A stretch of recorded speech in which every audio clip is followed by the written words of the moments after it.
Tusalie katika sikukuu ya Jamhuri Day ambapo maelfu ya Wakenya walijumuika katika uwanja wa Nyayo jijini Nairobi kusherehekea sikukuu ya Jamhuri. Maadhimisho haya yakisheheni mbwembwe na shamra za aina yake, kutoka kwa maonyesho ya ndege za kijeshi hadi burudani za nyimbo za kitamaduni na za kisasa zilizowavutia viongozi na wananchi, akiwemo Rais William Ruto aliyesimama na kujiunga na wanamuziki kwa kusakata densi. James Mwangi anatuarifu.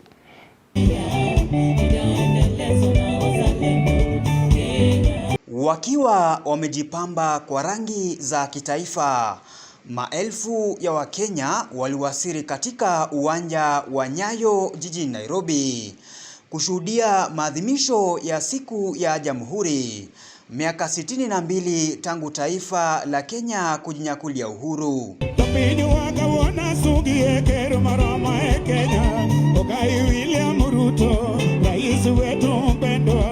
Alipowasili uwanjani Nyayo, Rais William Ruto alipokelewa kwa shangwe, na kama ilivyo ada na kulingana na taratibu za kijeshi, Rais Ruto alikagua gwaride la heshima.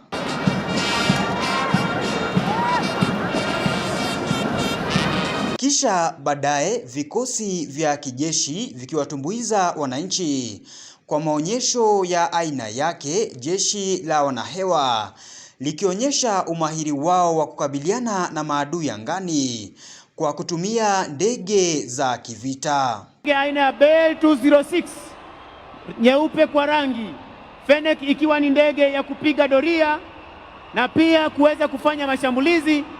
Ndege hizi zikiwa 6 zikiweza kuunda mfumo 6 ship diamond formation. Pia Wakenya wakipata nafasi ya kusherekea maafisa waliorejea nchini baada ya operesheni ya kiusalama nchini Haiti, kwa kujitolea kwao na yale yaliyofanikishwa kupitia operesheni hiyo. Baada ya kutoka nchini Haiti, nyimbo za kitamaduni na maigizo yanayoendana na kauli mbiu ya sherehe za mwaka huu ya kuimarisha utalii zikiwatumbuiza wananchi.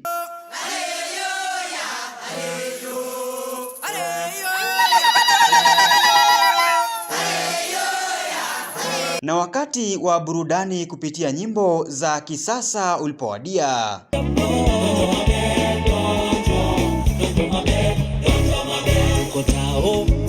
Rais Ruto hakuachwa nyuma hapa, akisimama na kuungana na wapenzi wa muziki za kisasa kwa kusakata densi.